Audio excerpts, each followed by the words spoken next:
And we will move on to announcements and presentations. First item, receive from the San Bruno Park School District update from the Superintendent, Jose Espinoza. Thank you for leading in the pledge. And I will say, as we turn it over to you, as far as this is not your first time before us, and I appreciate you being here again, but also it's been a very daunting and challenging time for superintendents, educators, trustees. So thank you for the work that you've been doing, and I'm sure you have been busy. And so welcome, and we will turn it over to you, sir. Thank you, Mayor Medina, and thank you, City Council and City Manager Grogan, for inviting me and giving me a few minutes just to give you a short update. And I do have a slide deck, so if I can share my screen. Yes, you should be able to share your screen. Awesome, thank you. All right, so today I'll just talk a little bit about, the start of our school year and what we have been doing so far. As we ended last school year, and as vaccinations were being, they were more available for a lot, more of our population. Schools, our school district specifically, but all schools, we're not planning for any type of having a plan on returning back to school. But unfortunately, as we are all aware, the COVID, the new COVID strain started to spread a lot faster than I think anybody expected. And school districts had to respond to that, just like we are responding to it at this point. And we're actually still in the middle of responding to some of the changes that have come our way. But today I'm going to talk a little bit about what we've been doing so far. But I'd like to start with some gratitude first. Our school district is thankful for our teachers and our staff who continue to show up and go above and beyond, even though they are one of the lowest paid. We are one of the lowest paid districts in San Mateo County. We are thankful for our San Bruno community. Excuse me. We are thankful for our San Bruno community, including our PTAs, our PTO, our San Bruno Education Foundation, the Lions Club, Rotary, and local business partners who continue to step up and support our school district since I've arrived, definitely, but I know way before then as well. We are thankful for our students, our parents, and our families, and we are striving to put them in the middle of everything that we do. And we are also thankful for an engaged Board of Trustees. Our goals for this year, and this is something, the last couple of days, we've welcomed all our teachers and our staff back, and we laid out a couple of goals that we're gonna really continue to work on this year and hopefully going forward. One of those things is customer and community experience. And this goal is not to say, one person or that school or that office is not serving their community like we would want to. This goal is more about looking at, every interaction and how we as a district, every single person in our district, how do we serve our community? And what kind of experience does our community have in every interaction they have with us? And our community, of course, is our teachers, our staff, our parents, our students. So this goal really speaks to everybody in our system. It speaks to me. Every time a principal has an interaction with me, I want to have this in the back or in the front of my mind to say, what kind of experience is that principal, is that teacher, is that parent, is that staff person, is that student having when they interact with me. So this goal is really spans across our whole system. And we hope that with this goal and us, everybody in our system, really focusing on this, that our community experience or those experiences that our community has with our school district will improve over time. The San Bruno Park School District culture and climate. We had a conversation, and we're very clear that we want a culture of continuous improvement. We want a climate where everybody is happy to come to work every single day.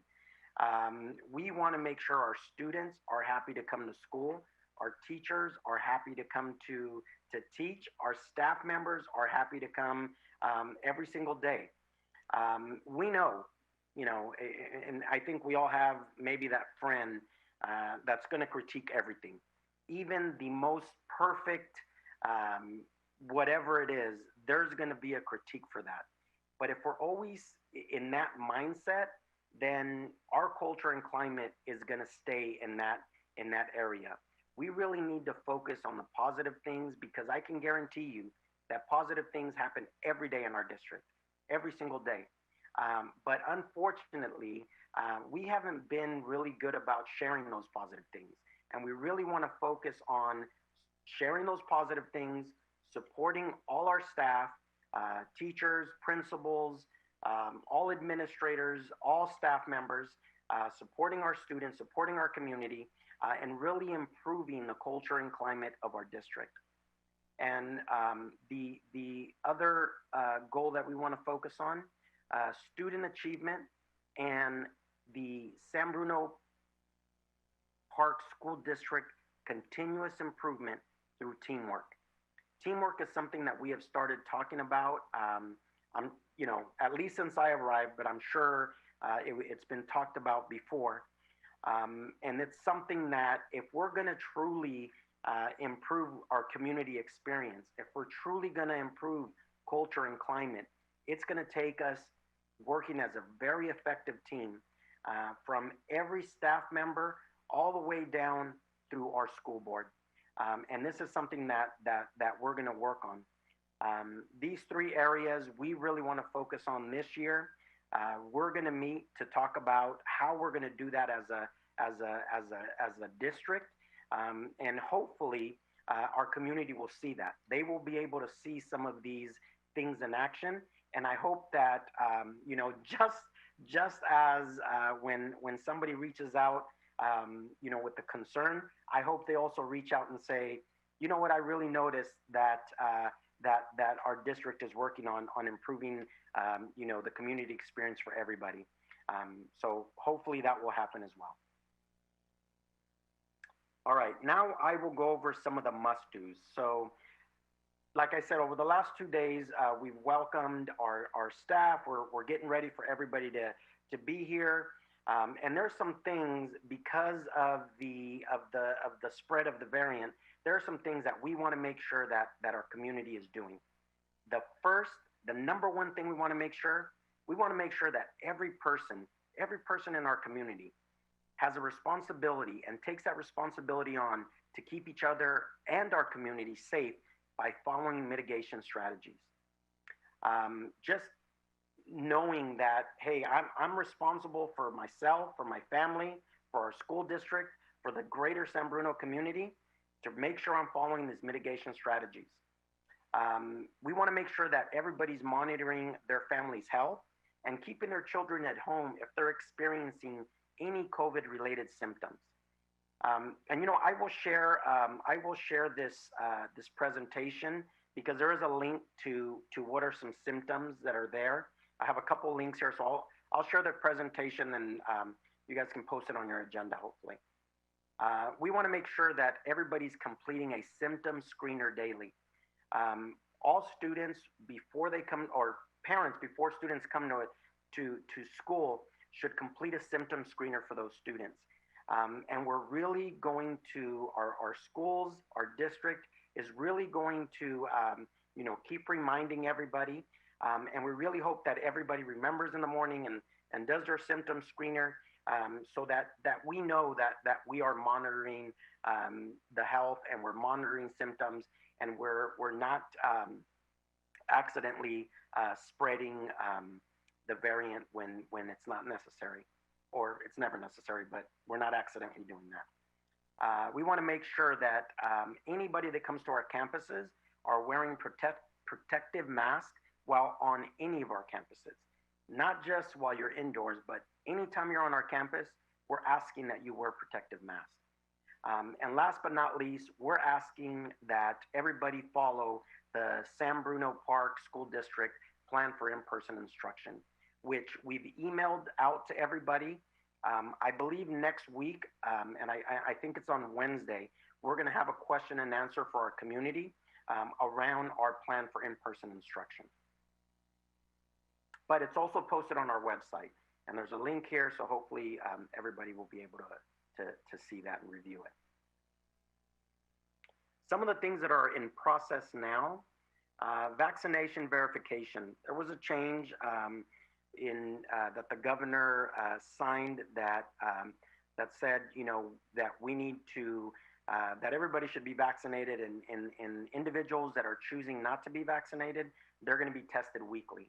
Currently, our district is in the middle of verifying all our staff members' vaccination status, and then putting in a plan for anybody not vaccinated to test weekly. And I'm happy to report that the last kind of numbers that I've seen, we do have a very high number of vaccinations. I believe we had about 70 people that had already turned in their verification. And out of those 70, we had about 3 that were not vaccinated. So we're really happy about that. We're in the middle of working out a testing plan. Originally, when we first went into summer, our plan was to do response testing, which means if we had a student or a staff member that started to display symptoms at the school site, we could give them a rapid test. If the rapid test was positive, then we would refer them out to test with their own physician. Since then, there's been a little bit of a, since the variant has spread, that has changed. So now we're working on a plan to, number one, still test those that may start to show symptoms while at school. But number two, also just a weekly testing plan. And what we're going to do is we're working with the state on a pooled testing plan, which means the state is going to come in, or not the state themselves, but they're going to assign a company to come into our district, test a classroom. If anybody in that classroom is positive, then they will come back. They will do individual testing, and then they will also do contact tracing and notify anybody affected by that. So that's the plan we're working on now. And as soon as we have all of that verified, we're going to share that plan with our community. Ventilation. We're working to really improve our ventilation across our district. We have some very old buildings, and we have some work that needs to be done. I believe we might be the work that we've just contracted with somebody to come in and make sure that all our filters are updated, they're changed, and they're ready for the school year.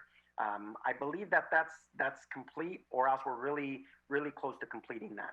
But we did contract with an outside vendor to come in and ensure that our ventilation, the way that it is right now, is as good as we can have it.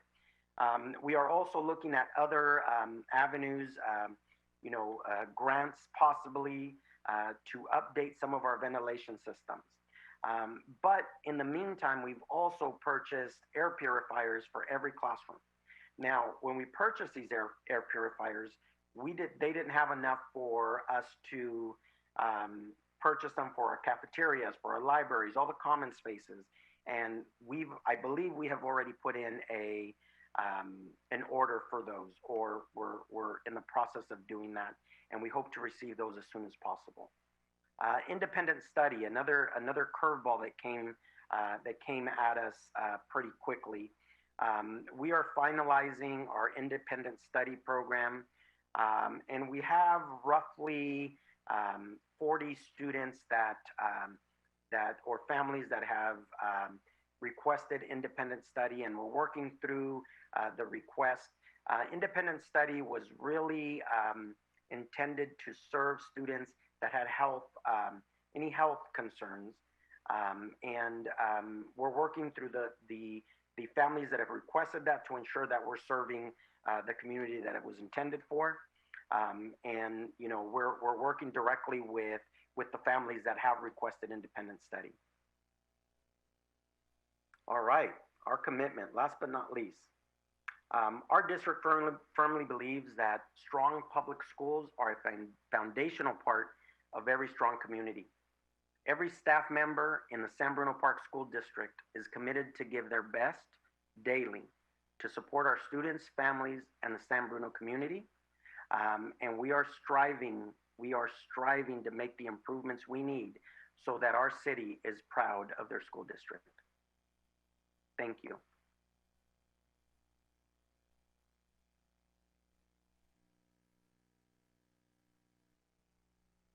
And then I can answer any questions. Thank you very much, Mr. Espinoza. Appreciate the update. Appreciate your time. I know it's busy with school and all that you're and the staff are dealing with, and I know it has been a unique time for you to come into the to your new home in the city, and this is what's been before you. So to you and your staff and your team, our thanks and appreciation. I will open it to my colleagues if there are any quick questions for the superintendent.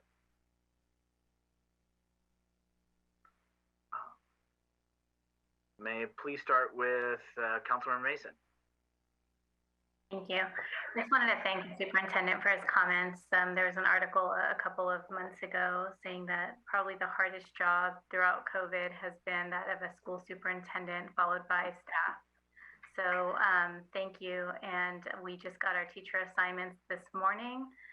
The communication this past week has been, really great around email in multiple languages. And I just want to say that I think as a city, we should appreciate it, and we appreciate the efforts to improve communication through email, through social media, through all of the apps that are on our phones now. Thank you, and we look forward to hopefully a better year than last year.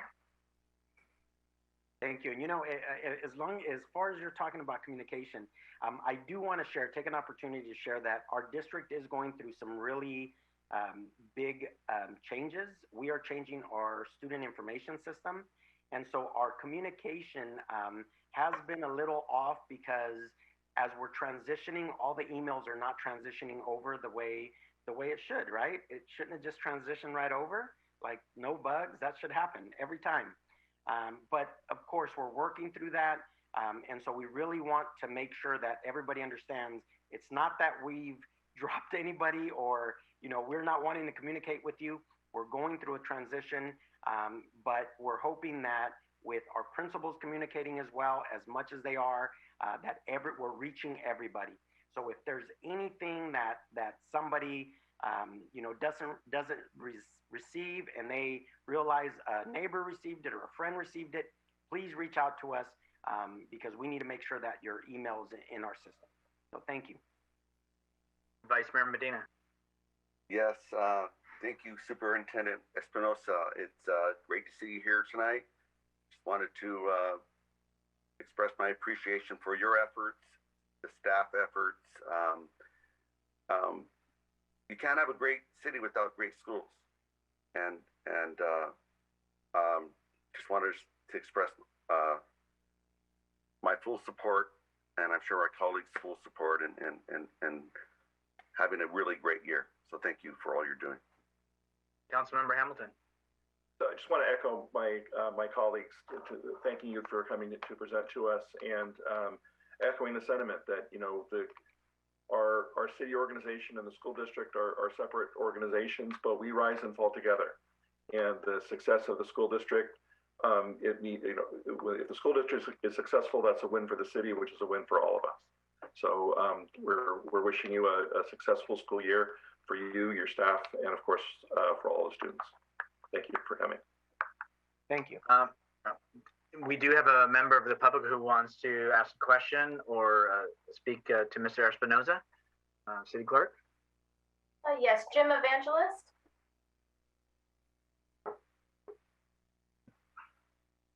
Yes, hi. Actually, I'm sorry, but I didn't really want to ask Mr. Espinoza a question. I felt like I may have been cut off due to my computer. I don't know which. Is that true? Because I really wanted to finish my statement.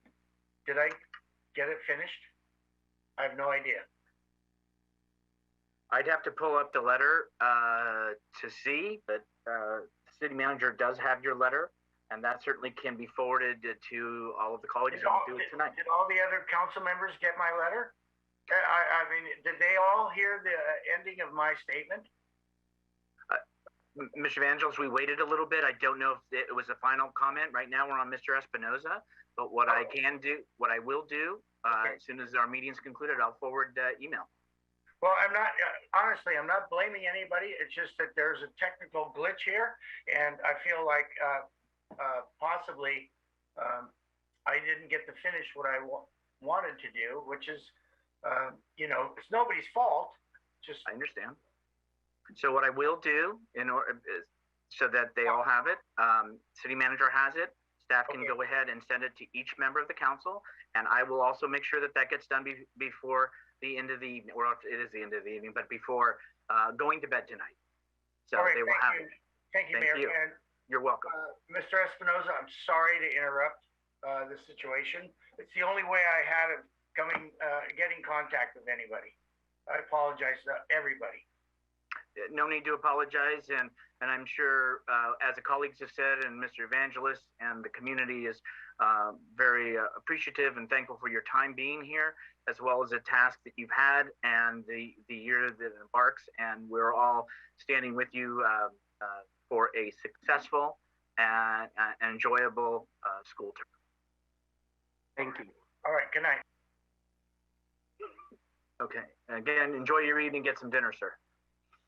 All right, let's move on to item B, receive update on Crestmore High School development.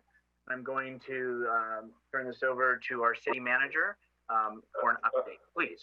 Through the mayor, before we begin, I am recused from the Crestmore High School development, so I request to be changed over to from being a panelist, please. Councilmember Hamilton, thank you so much. Should have been briefed, and I should have remembered that as well. And thank you for bringing that up.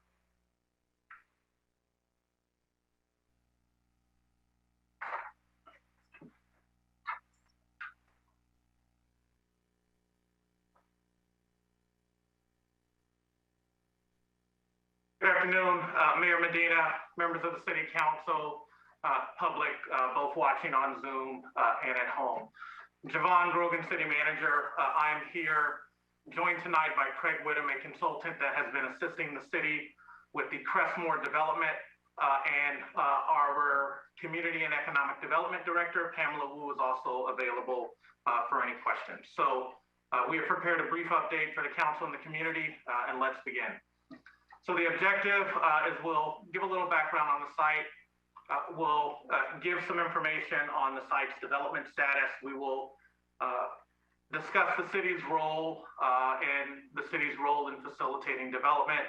And then we'll talk about next steps as well as questions. So a little bit of background on the site, really high level. As we all know, the San Mateo Union High School District owns the property.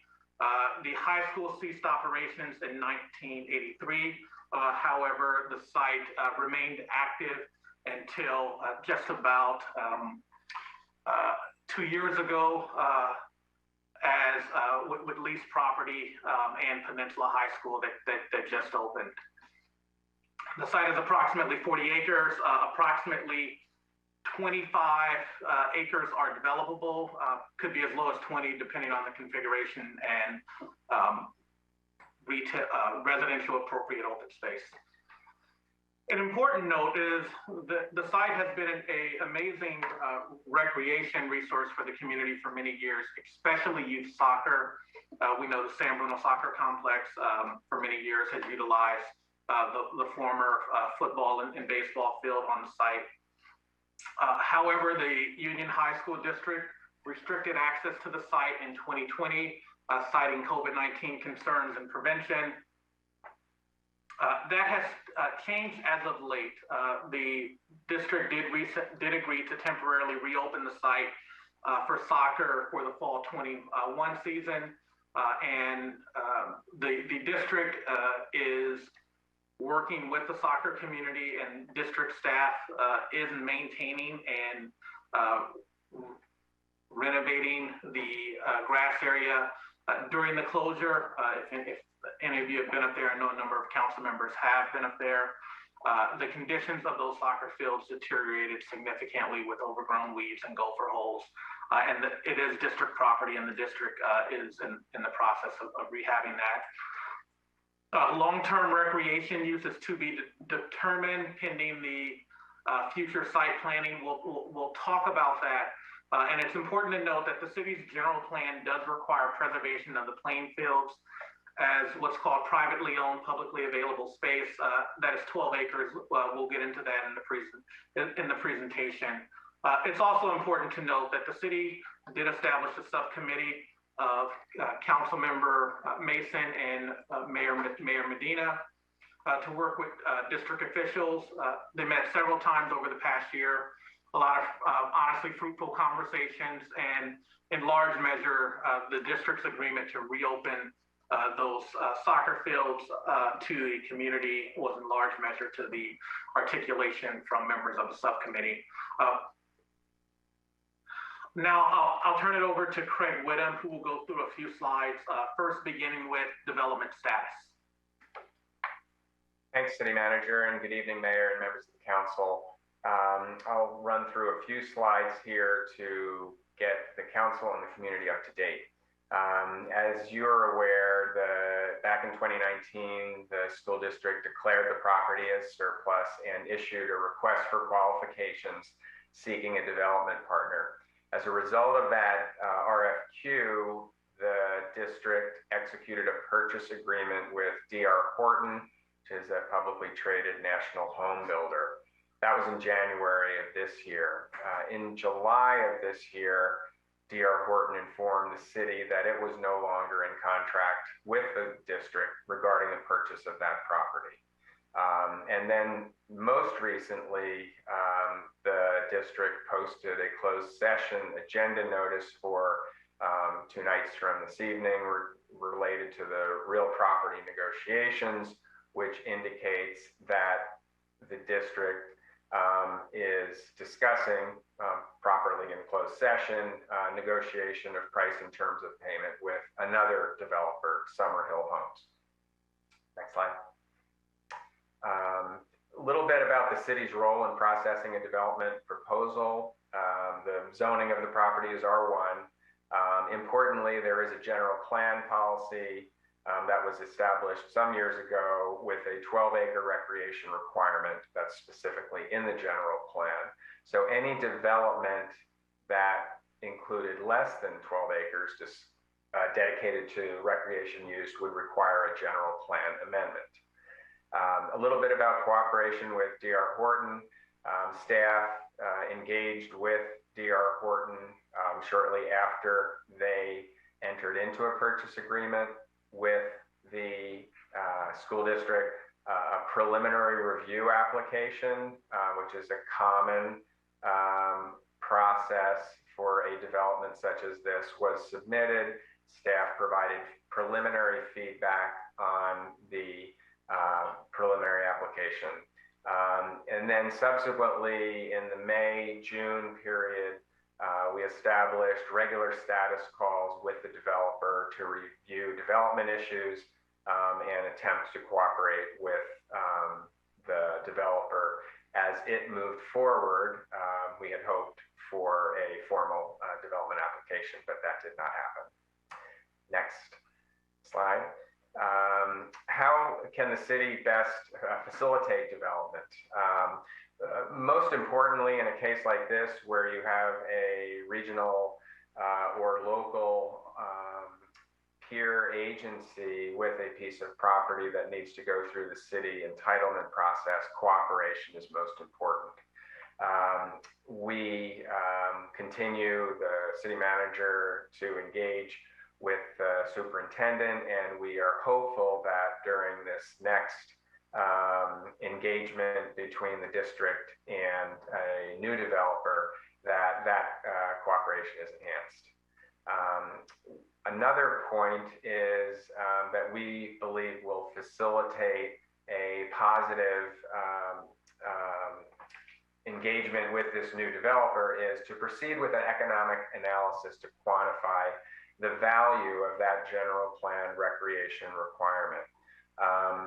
It's common in a case like this that a development agreement would be negotiated that would be in the interest of the city as well as the developer, and having the value of that general plan recreation requirement in the beginning of the process would be helpful. So the city has retained a economic consulting firm that has worked with the city on other community benefit agreements to quantify that general plan requirement.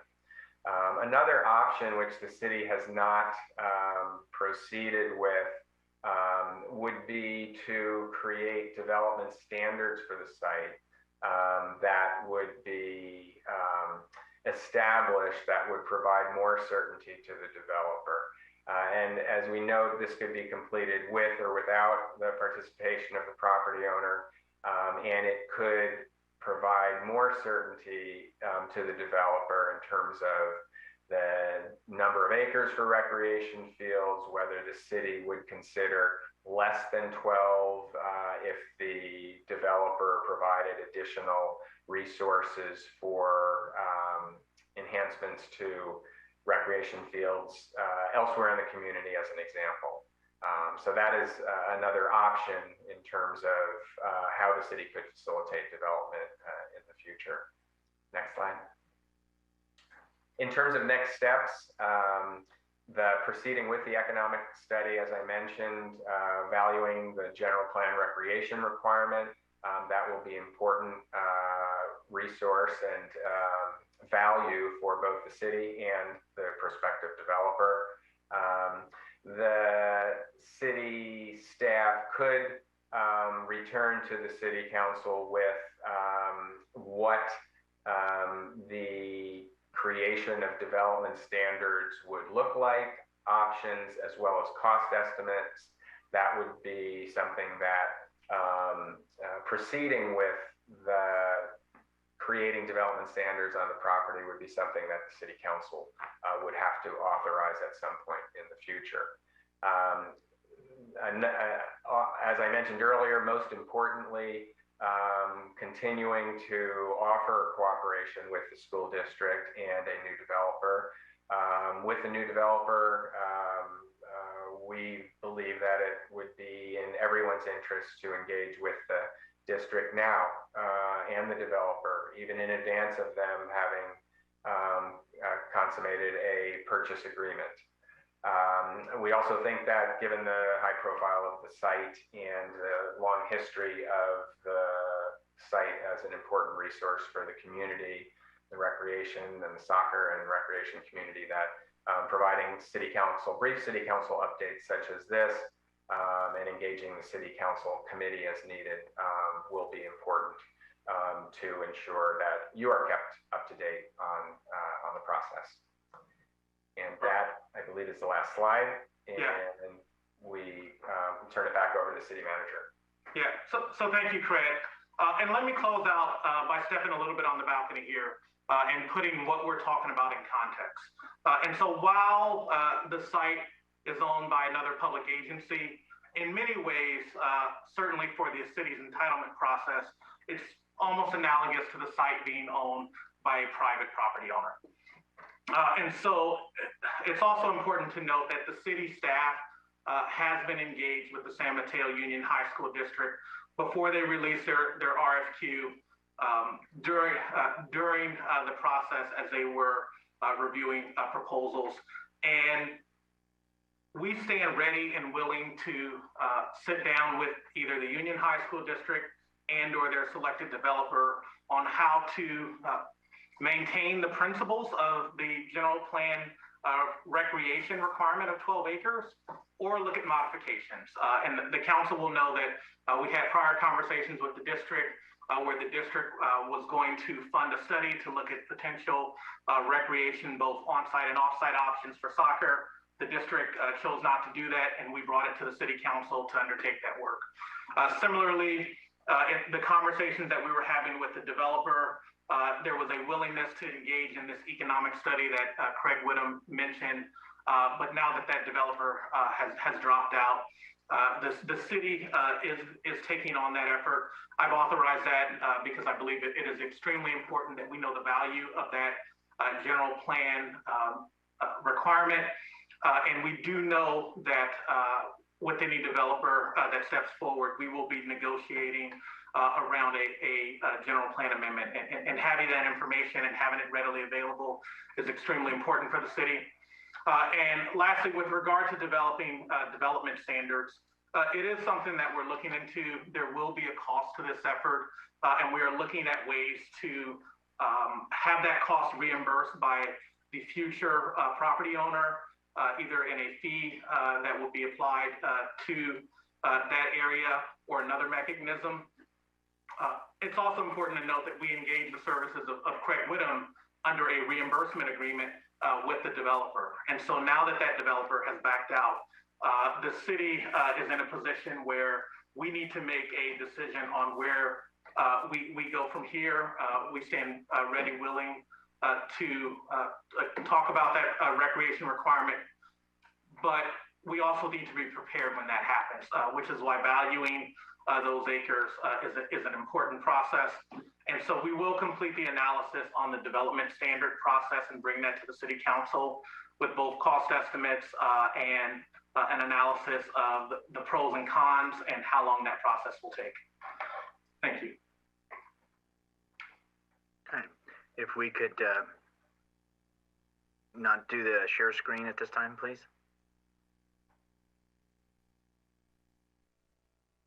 Thank you. We will now go to colleagues for questions. Vice Mayor Medina.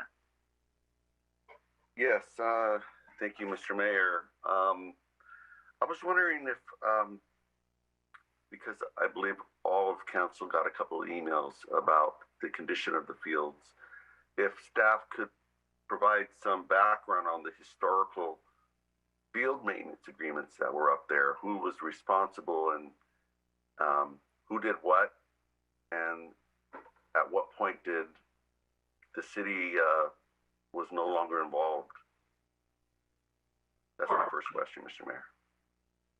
Absolutely. Why don't I ask Director Mottola to be brought in to provide that overview? And so as she's coming in, Councilmember Medina, at a high level, pre-COVID-19, the city did maintain the fields in partnership with soccer groups. Once the district made a unilateral decision to close the fields during COVID-19 and let them deteriorate further, the district took on the responsibility of the rehab in working with also the soccer groups. And so we have heard the concerns about the conditions of the fields today. However, the city is not maintaining those fields. Director Mottola, is she in the room? I am trying to get her in the room. Okay. Well, Mr. Mayor, that does answer my question. The time that the difficulty, well, maybe the question is, how long did it take to get the fields open to the public compared to when the city park was available to the public? They were chained shut, from my understanding. Yes, Councilman or Vice Mayor Medina, can I ask for a clarification? The question is, how long did it take for the fields to be rehabilitated when the city was rehabilitating the fields? What's the connection to City Park? I'm sorry. No problem. I guess my view was it appeared to be some difficulty in getting the fields to be unlocked so people could either walk, and then there was additional difficulty in getting an agreement to allow the soccer groups to have access to the fields. And understandably now, I was up there this past weekend, that the fields are in really bad shape. And of course, because the Gophers there are notorious.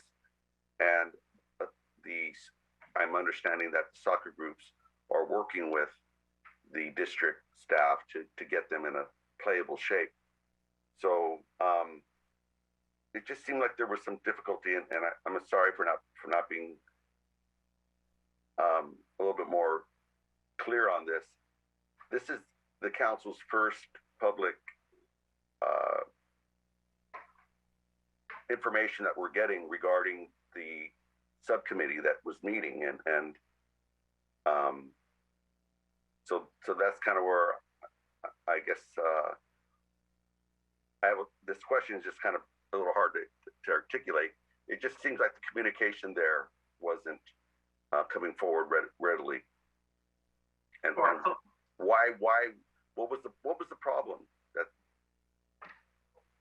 Sure. So I mean, we just finished to give you the tie into City Park. People are walking outside, and yet the school district didn't want our residents to walk on the track, so they were chained shut. And I wonder why was that so? When City Park, people could walk around, and just wanted to hear staff's response on what they thought the reason was. It wasn't very. It was interesting. I'll leave it at that. Sure. So the answer to that question is simple, but probably not as complete as you would like. The Union High School District decided to lock the fields. There was a time, if we think back to COVID, where you could not have team play on the fields. And so the rationale that we were provided and the community was provided for that unilateral action by the district was due to COVID-19 and the, at that time, state prohibition against group practice or play. Over a few months, that ceased. And there was state guidance that rolled out over time, allowing group practices and games and scrimmages and things like that. There was a point where the district would not reopen the fields, even though our city park and other facilities were open. Why the district decided not to do that, I think is a question for the district. There was engagement both by city staff and by the city council subcommittee, and strong articulation for the community, the soccer groups, and the district keeping to the spirit of the agreement that we had for a long time. And so through those conversations and partnership with Loan and AYSO, the district did agree on a temporary basis, it is their property, to reopen the fields for the soccer season. And there were conversations on who would rehabilitate those fields. And at the end of the day, it was the district who took the responsibility for rehabilitating the fields. And as we said before, they had deteriorated significantly during the time that they were closed. And I know members of the committee were a part of those discussions, so happy to have any of them chime in.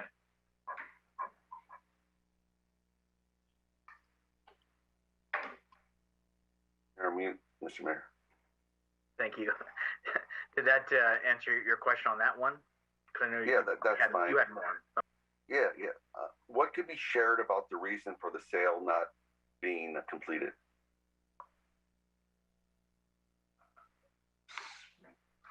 The city is not a party to that purchase and sale agreement. The city was not a part of the negotiations with the developer and the district. I think that there were a number of reasons. We did have conversations, and frankly, very positive conversations with D.R. Horton with regard to the process and the dedication requirement. Like our property negotiations, those negotiations between D.R. Horton and the district occurred in private, and we do not know the precise reasons. Thank you. As for the cost recovery on all the time that was expended for D.R. Horton, is all of that recoverable? Yes, Go ahead, Craig. Sure. D.R. Horton executed a developer reimbursement agreement in March, and the Community and Economic Development Department is, I believe, doing the final accounting, and I believe the deposit, Pamela can jump in if she has more current information, but we believe the deposit will cover the city costs incurred up until the developer informed the city in late July that it was no longer in contract. And let me expand upon that, because the Vice Mayor's question was, is the developer paying for all of the city's costs? They are paying for the costs between the time of March and late July that we had a developer reimbursement agreement. However, it is important to note that the city did engage and spend significant staff time way before March of 2021. The general plan requirement in soccer is a issue of high community interest. There's a significant public benefit to that.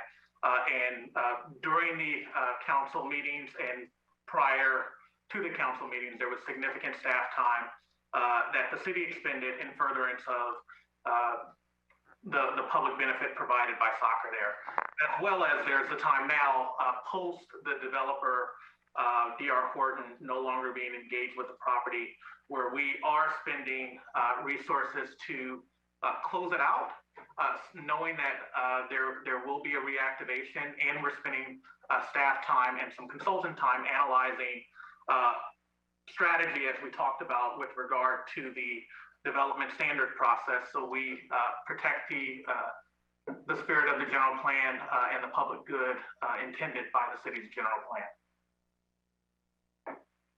Thank you.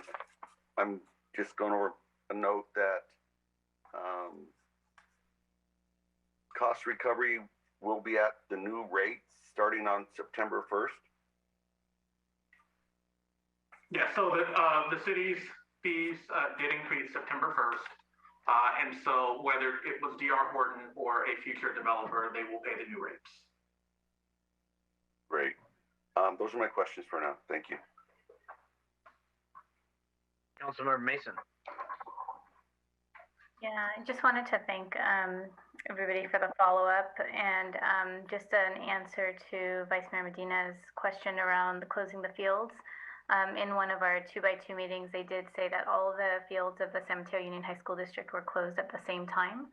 And as far as the opening goes, there was significant advocacy made to open the fields. One of our supervisors was involved, and I want to thank Supervisor Dave Pine for facilitating and assisting with getting the fields open as well. As the San Mateo Union High School District, for really coming to the table and trying to identify a way for our community to be able to use the fields again. But there was significant advocacy to reopen the fields. But the fields closed, we were told, were closed across the board at all the Union High School District properties at the same time. And then I just wanted to thank City Manager Grogan and Director Pam Wu, because you know, they've done a really good job of representing the city and what the city wants to see around this site. You know, these conversations in the 2x2 committee initially started with the perception from some that do not live in San Bruno that the measure that passed a couple of years ago to improve cappuccino was the substitute for Crestmore. And I think that our city manager has done a good job in ensuring that, that is not what the ballot measure said. That's not what was guaranteed. That is not a substitute for what's being, taken by the community. But in addition, what's required by our general plan. And so as much as we want to work with the Union High School District, they're our partners, our kids go to the Union High School District schools as a city. We also want to make sure that we're representing our community and that, we're being good neighbors. So, thanks to the Union High School District, we're going to continue to work with you in our 2x2 committee. But we're, this is, I think, still just the beginning. It seems like we still have a ways to go. And so it's been a very delicate matter, but I am really glad to say that the fields are reopening for the soccer community.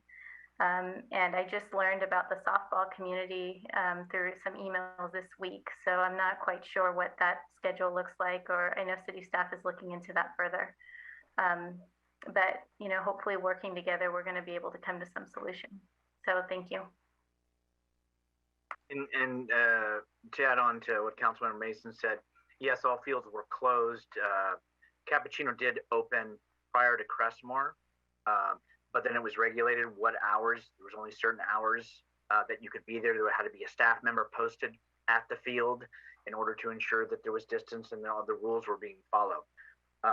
However, when Crestmore opened, another concern and why I think there was the advocacy that the council member speaks of is because with Cappuccino, though they were trying to assist the soccer community, obviously when they did their fields, which are not, my understanding is September of 2022 is when they would be completed. Obviously it gave very little areas at all to where the soccer community could be accommodated. So that was a reason. So yes, I was up there and the fields are not in good condition, which was a concern of the high school districts. But, again, the volunteers, as we have in a lot of our fields, are really doing their best and their utmost to provide that avenue and opportunity for our youth soccer community. Is there any other questions? Okay. Seeing none at this time, then we will go ahead and move on to the next item. And unless City Manager, was there anything you needed to conclude with? No, thank you to the City Council, and we will return to you with a recommendation and analysis of potentially implementing development standards for the property to provide clarity and further incentivize development of the site that will be consistent with the spirit of the general plan. Okay, so we'll go ahead and continue on the agenda to item C under announcements. All residents and visitors to San Bruno are encouraged to get the COVID-19 vaccine. Find a local site by visiting myturn.ca.gov or by calling 1-833-422-4255. Councilmember Hamilton, nice to have you back. And let's move on to item D. Join us at 5:30 p.m., that's this Friday, on August the 27th at the San Bruno City Park Rotary Pavilion, which is located at 251 City Park Way in San Bruno, for San Bruno's new Recreation and Aquatic Center groundbreaking ceremony. The ceremony is a milestone of the project and is a very exciting time for our community. Also that night, the final concert for 2021 season will be held immediately following at 6 p.m. at the Rotary Pavilion as well. Moving on to item E. September 9th, 2021 marks 11 years since the natural gas pipeline explosion and fire in the Crestmore neighborhood. While we continue to heal, we will never forget those that were lost and the residents that were affected by the tragedy, and how our community's true resilience continues to shine through that very difficult time. To learn more about the moment in our city's history, you can visit www.sanbruno.ca.gov/10 years later. I just wanted to make note on that I met with Aaron Johnson, Mr. Johnson, the Vice President for the Bay Area region for PG&E now, which is for our region, and we were up at the park and walked it, and talked about then, talked about now, and talked about the future with the RAC and the community and some of our concerns and interests going forward.